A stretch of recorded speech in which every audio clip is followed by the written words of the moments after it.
गुलामी में हम बंधे थे, तब नेता सुभाष चंद्र बोस ने जगाने की आवाज लगाई थी, ऐ हिंदुस्तान के वीरों शूरों जागो, अब ये जागने का वक्त है। तुम हमें खून दो, मैं तुम्हें आजादी दूं। खून का मतलब शक्ति प्रदान करो। शक्ति से मतलब कोई खून निकाल के थोड़ी दे देते। तुम हमें शक्ति प्रदान करो, यानी अपना समर्थन सहयोग करो। वही आज आपसे कहा जा रहा, बाबा जी ने भी यही कहा, तुम हमें सहयोग करो, मैं तुम्हें व्यवस्था दूंगा। तो इसमें अंतर कौन सा? केवल तुम्हारी समझ में अंतर है, बात तो वही है। खून देने का मतलब तो हमको आप समर्पण हो जाओ अपना सब कुछ देने के लिए। हम तो अपने लिए मांग नहीं रहे, कहते हिंदुस्तान आजाद, सबको अपना काम करने की खुली आजादी और उसको जो काम उनके उसको सहयोग किया जाए राजकोष से, और सबको अपना मानवाधिकार मिले सब कुछ। और आरक्षण का एक कानून बना दीजिए, योग्यता ये कानून आप बना दीजिए, जो योग्य है, चाहे किसी जाति का हो, चाहे गरीब हो अमीर हो, कुछ भी अगर योग्य है तो उसको काम देना चाहिए। सबसे अच्छा आरक्षण।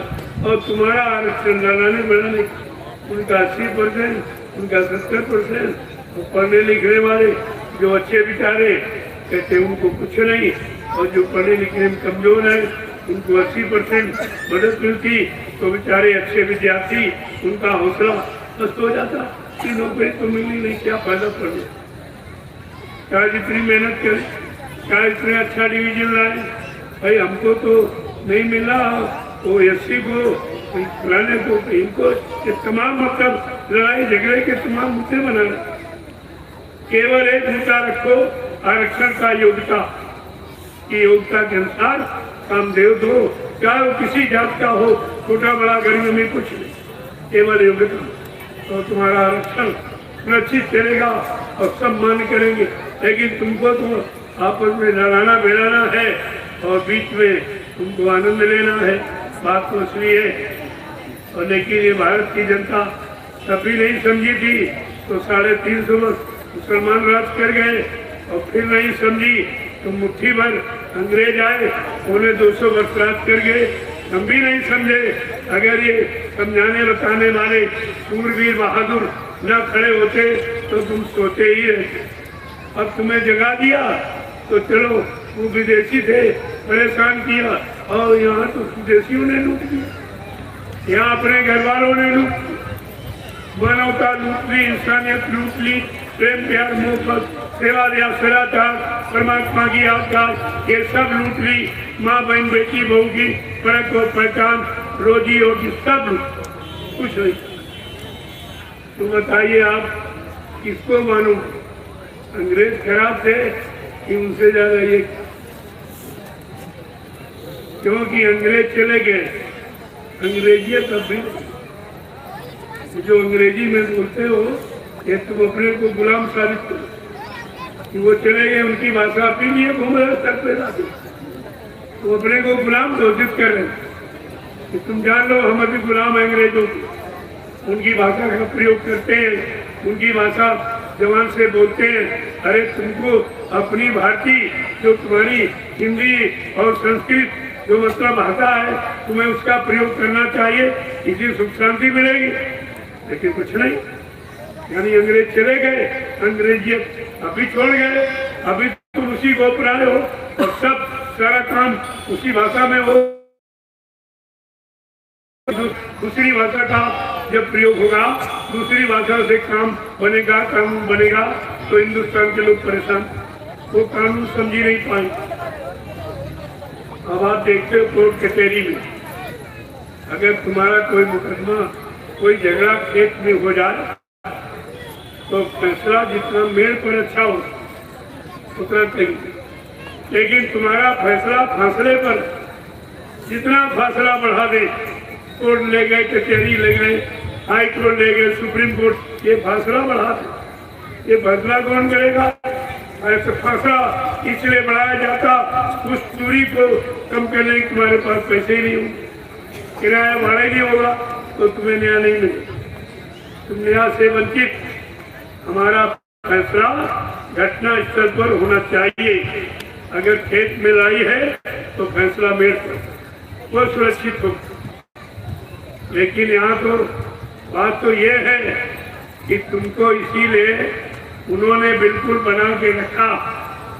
क्या कहते हैं? ये है मुवक्किल, मुंह और अकील कुछ नहीं। न मुंह है, अपने मुंह से अपना दुख बयान नहीं कर सकता।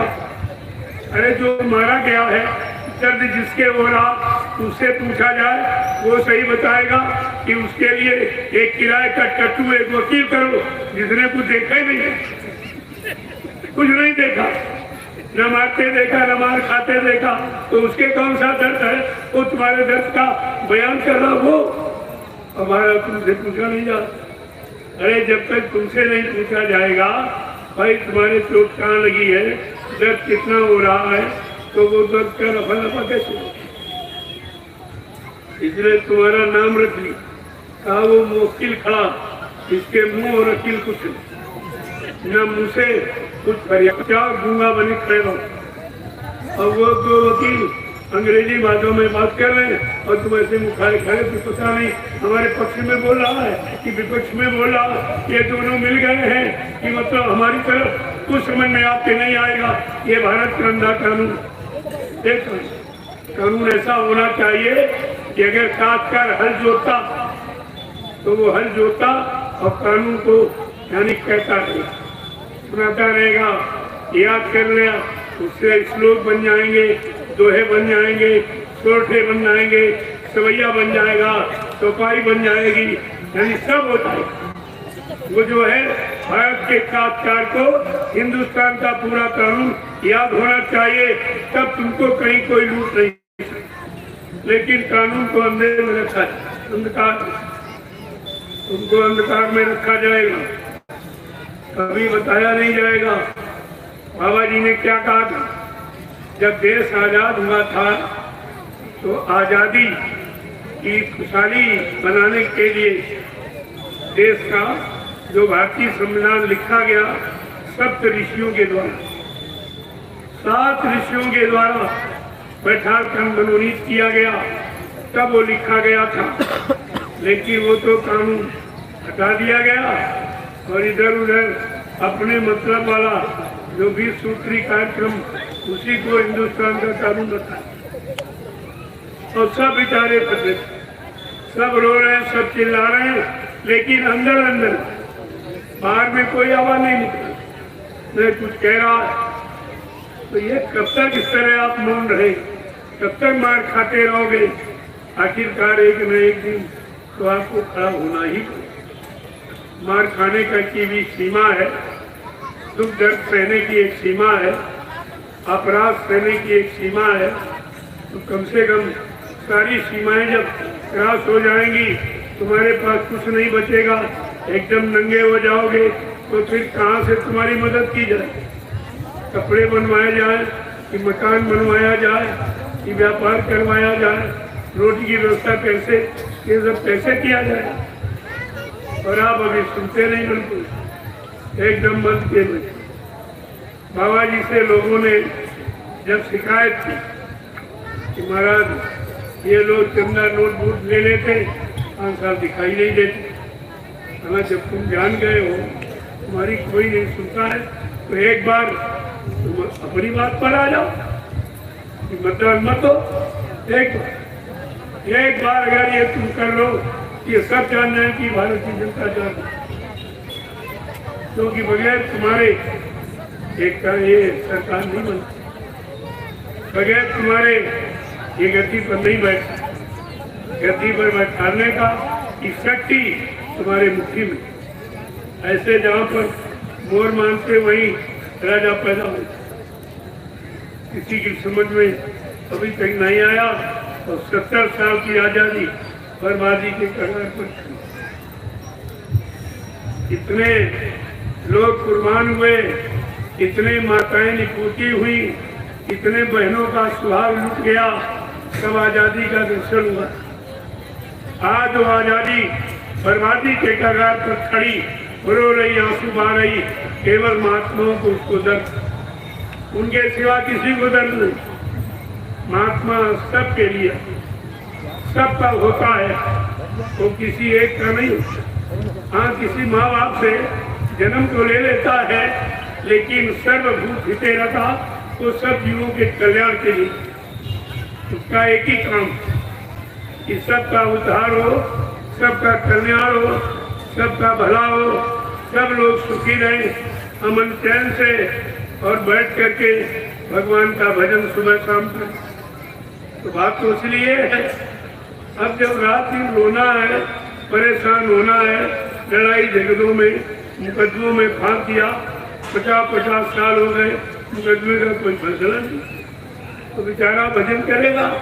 ऐसी चिंता में बाल बच्चे सियाने हो गए, शादी ब्याह की चिंता, जितना धन था बच्चे की पढ़ाई में लगा दिया, और बच्चा बेचारा सड़क छाप बन गया, सड़कों का चक्कर लगा रहा, नौकरी मिल गई, सड़क छाप बन गया। तो कम से कम विचार करना।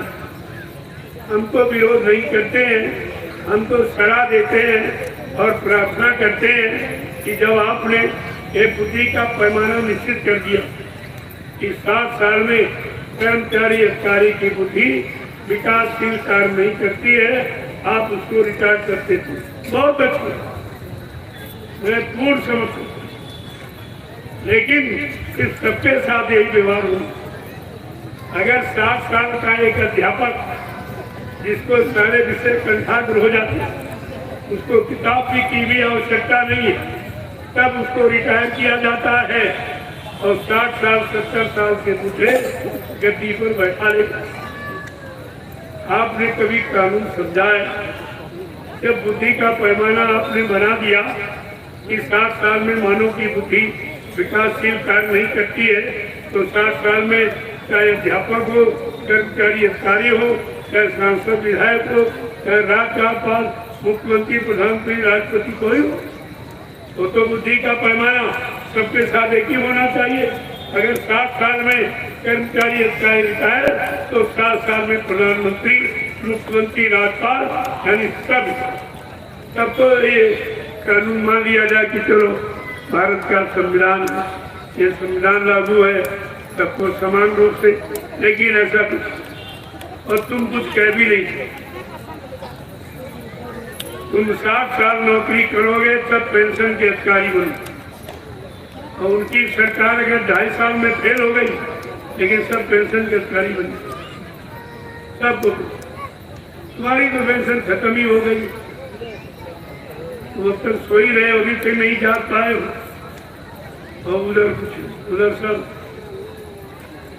तो पहले राजा प्रजा के साथ पुत्रवत व्यवहार करता, राजा अपनी प्रजा को पुत्र मानता, और पुत्र समझकर जैसे पुत्र का लालन पालन ऐसे प्रजा का पालन।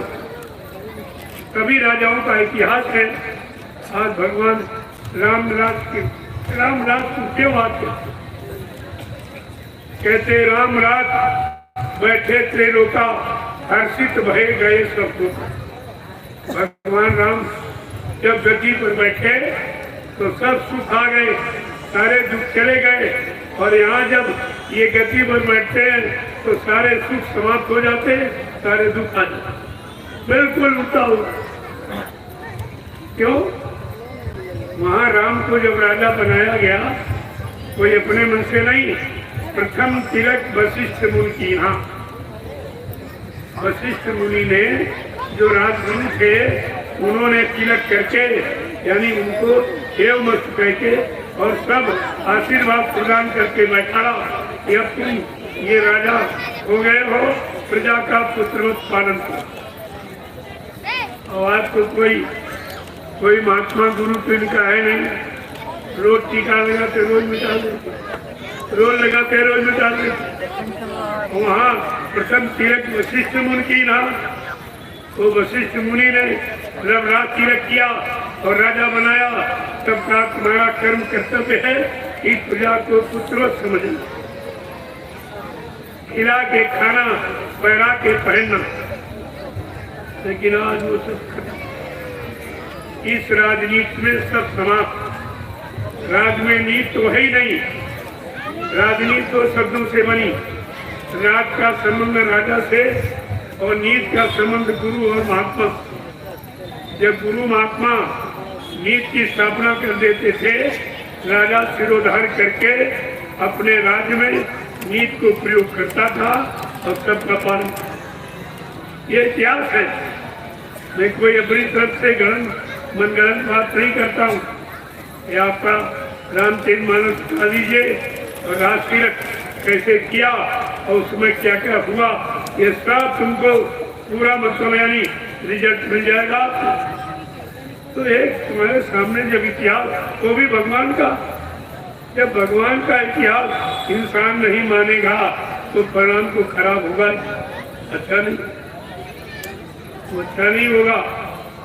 ये भारत भूमि है, इस भूमि पर भगवान राम ने राज किया, इसी भूमि पर भगवान कृष्ण ने राज किया और उसी भूमि पर आज राज करने वाले रामकृष्ण के सिद्धांत को, वसूलों को, नीतियों को बिल्कुल भूल, कोई नीति नहीं। तो आपको भी सोचना चाहिए। जब कोई नहीं बोला तब बाबा जी ने कहा। और 24 मार्च सन 1980 को अहमदाबाद में दूरदर्शी को जन्म दिया। अब मैंने दूरदर्शी की स्थापना, उसका एक राष्ट्रीय अधिवेशन हरियाणा प्रांत के करनाल जिले में कालीदास रंगशाला पार्क में 7, 8, 9 फरवरी को संपन्न किया और कहा मैंने दूरदर्शी को आशीर्वाद दे दिया, अब ये फले फूलेगी। तुम दूरदर्शी का महाप्रसाद हिंदुस्तान के समस्त विभागों में कर्मचारी अधिकारियों के पास पहुंचा दो। आपने प्रसाद भी बांटा, लेकिन तुम खड़े कहाँ हो? तुमने प्रसाद का मतलब, तुमने प्रसाद बांटने का आदेश माना, लेकिन आदेश का इंतजार किया कि प्रसाद का तो अभी कोई काम ही नहीं हुआ। जिसने प्रसाद दिया उसी को कह रहे हो कि मर के चले गए, तो इस प्रसाद का काम कौन करेगा? ये सब विचार करना चाहिए। इतनी ओछी बुद्धि से आप निर्णय ले रहे हो कि तुम्हारे भविष्य के लिए खराब हो, ये अच्छा नहीं हो। बाबा जी ने जब दूरदर्शी बनाई तब भी आपसे कहा चलो भाई, देश के लिए उन्होंने 4 आदेश आपको सुन लीजिए। 4 में से आपने एक भी आदेश नहीं माना था। पहले कहा था तुम इधर उधर बैठते हो, दूसरे की निंदा आलोचना बुराई करते हो, चलो छोड़कर मेरी अच्छी बातें लोगों को बताया। तो तुम कहते थे हमारे पास समझ नहीं। अच्छा ऐसा करो।